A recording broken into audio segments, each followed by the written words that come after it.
passionnante. Je vous emmène maintenant un peu dans l'histoire, en tout cas dans le patrimoine et la culture française dont vous parliez, Rodolfo, parce que direction Versailles, du 4 au 7 mai prochain, et bien pour la première fois, le château de Versailles recevra les meilleurs cavaliers de saut d'obstacle du monde.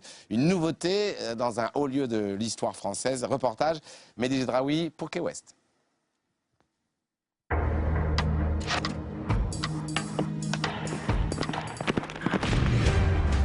La Tour Eiffel a son concours, le Grand Palais aussi.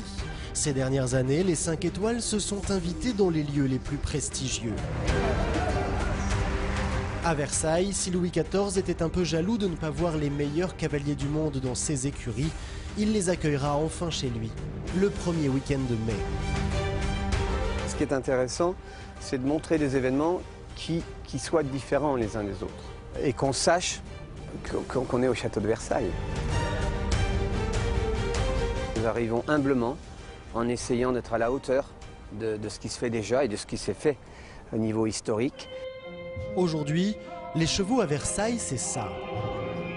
L'Académie équestre dirigée par Bart Abbas. Le sport de haut niveau s'invite donc aux côtés de la culture, là où le cheval a toujours été présent, dans les grandes écuries du roi, qui seront ouvertes au public. Cette année, Versailles vient donc s'ajouter à la longue liste des 5 étoiles français. On en compte désormais 12, un record mondial qui satisfait les cavaliers tricolores. Tous ces 5 étoiles qui sont en France ont vraiment un respect du cahier des charges et une qualité d'organisation qui est autre chose que uniquement trouver de la dotation, trouver un lieu sympa et de mettre du sable et de faire venir les meilleurs cavaliers au monde. Il y a aussi vraiment un respect de la venue des chevaux, du confort des grooms, de l'accueil de nos partenaires, des sponsors, des propriétaires. Donc vraiment c'est un gage de qualité d'organiser un 5 étoiles en France.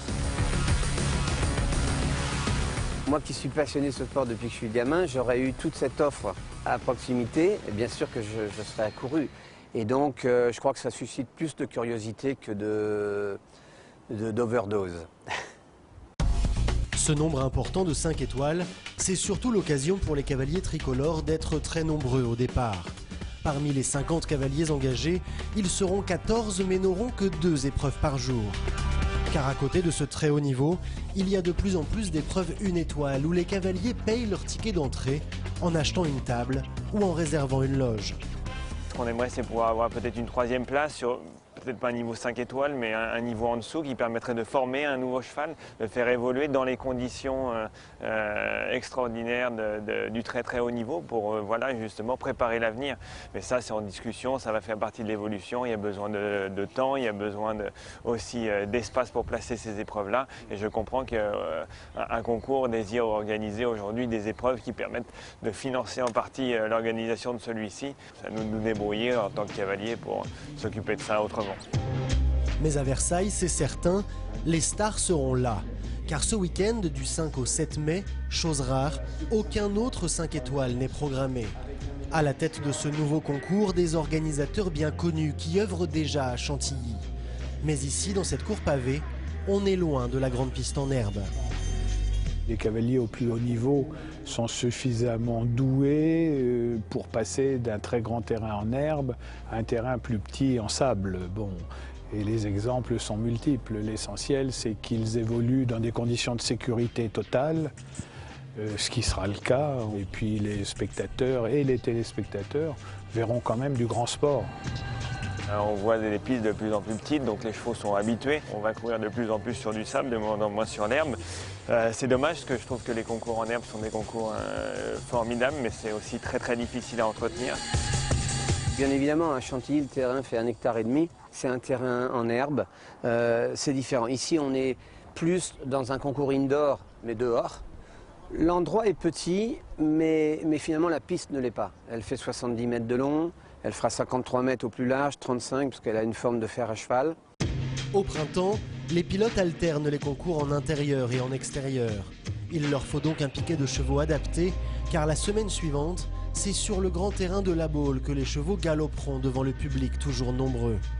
Public qui, à Versailles, sera forcément au plus près des sportifs. On voit des formules aujourd'hui purement audiovisuelles, donc on ne fait pas tellement un événement pour le public, mais ce qui est important pour moi dans le concours actuel, c'est de continuer à faire venir les gens, de les laisser se déplacer sur les lieux de concours. En tant que cavalier, évoluer devant un public, c'est mieux que évoluer uniquement devant des caméras. Les concours qui peuvent accueillir la foule sont moins nombreux qu'avant. À Versailles, on mise sur la télévision pour diffuser des images de sports équestres dans 60 pays et promouvoir le sport. Des belles images dans un cadre qui fait rêver, c'est dans l'air du temps. On a 1600 places de tribunes. Au total, on va attirer 3000 personnes par jour. Mais on va attirer des centaines de milliers, voire de millions de téléspectateurs. Donc la promotion de notre sport, elle passe aussi par des images hors normes à la télévision.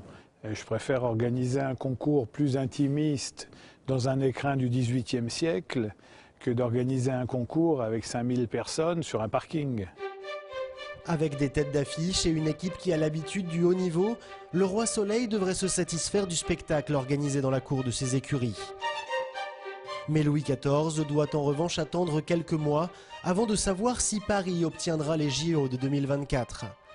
Dans ce cas, les épreuves équestres auraient aussi lieu chez lui, mais dans son jardin, au bout du Grand Canal, là où il y a un peu plus de place.